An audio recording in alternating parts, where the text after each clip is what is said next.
was Monday, and I walked into my English class feeling the usual nervousness. I loved learning English, but every time I had to speak, my hands would sweat and my mind would go blank. Today, as I took my seat, I wondered if I would ever feel truly confident speaking English. Our teacher, Mrs. Adams, greeted us with her usual warm smile. "Good morning, class. Today I have a very important question for you. Who here feels confident when speaking English?" I looked around. Nobody raised their hand, not even Daniel, who always seemed to know the right words, not even Sophia, who spoke better than most of us.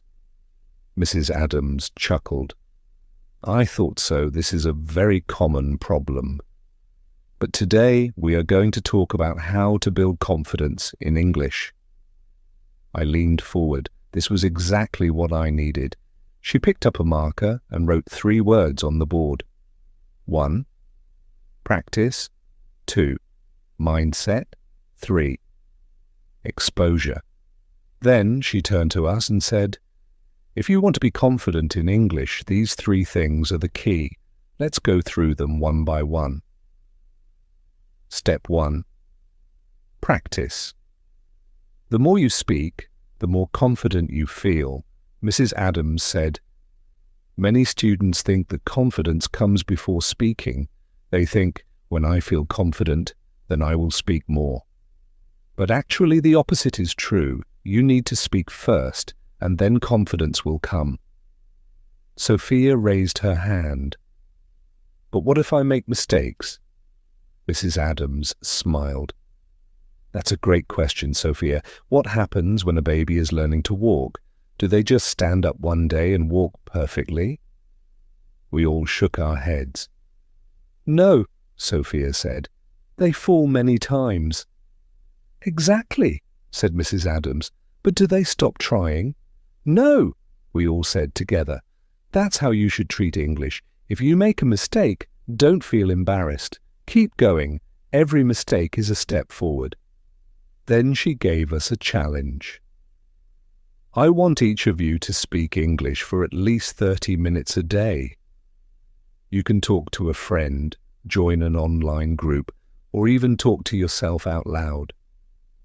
The important thing is to get your mouth moving." I frowned.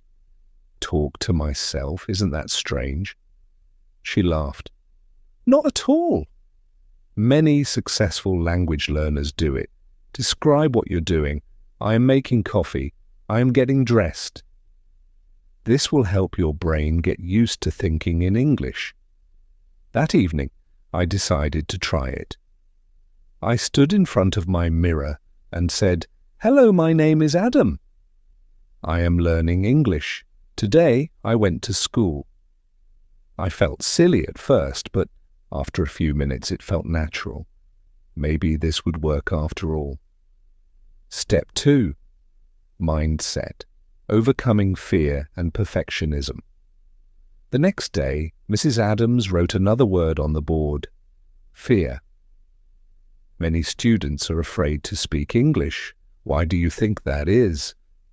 Daniel raised his hand. Because we don't want to make mistakes. Exactly, she said. But let me tell you something very important. Nobody cares if you make mistakes. People just want to understand you. Have you ever spoken to someone with an accent? We all nodded. Did you judge them? No, said Sophia. I just listened to what they were saying. See, said Mrs. Adams. Native speakers do the same with you. They don't care about your mistakes. They care about what you're saying. Then she told us a story about a student named Luis. Luis was very shy. He never spoke in class. But one day, he decided to stop worrying about mistakes. He started speaking more, and guess what happened? He became one of the best English speakers in my class. Confidence doesn't come from speaking perfectly. It comes from speaking despite your mistakes. I thought about that all day. I realized that I was too worried about grammar. Instead of focusing on communication, I was trying to be perfect. But perfection was slowing me down. That evening, I decided to change my mindset. When I spoke English, I wouldn't worry about mistakes. I would just focus on communicating. Step 3, exposure. Surround yourself with English. On Wednesday, Mrs. Adams asked, "How do babies learn their first language?" Sophia answered, "By listening to their parents." Yes, babies hear thousands of words every day before they even say their first word. The same goes for you. The more English you listen to, the more confident you will feel when speaking. She gave us another challenge. This week, I want you to surround yourself with English. Change your phone to English. Watch English movies. Listen to English songs and podcasts. The more English you hear, the more natural it will feel. I took her advice seriously. That evening I watched my favorite movie in English with subtitles. At first, I understood only half of what they were saying, but by the end, I started recognizing words and phrases. After a few days, something amazing happened. I found myself thinking in English. I was no longer translating in my head. The words just came naturally. It was an incredible feeling. The big test, using my English in the real world. By the end of the week, something happened that changed everything. One afternoon, I was sitting in a coffee shop when I heard a tourist struggling to order. He looked confused, so I decided to help. "Excuse me, do you need help?" I asked. The tourist smiled. "Yes, please." "I don't understand the menu." I explained it to him in simple English. When he thanked me, I realized something. I had spoken without fear, without hesitation, and without overthinking. I had spoken with confidence. That night I told my parents what happened. My mother hugged me. "See, you're improving every day." And she was right.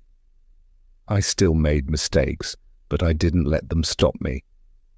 I spoke anyway, and that made all the difference.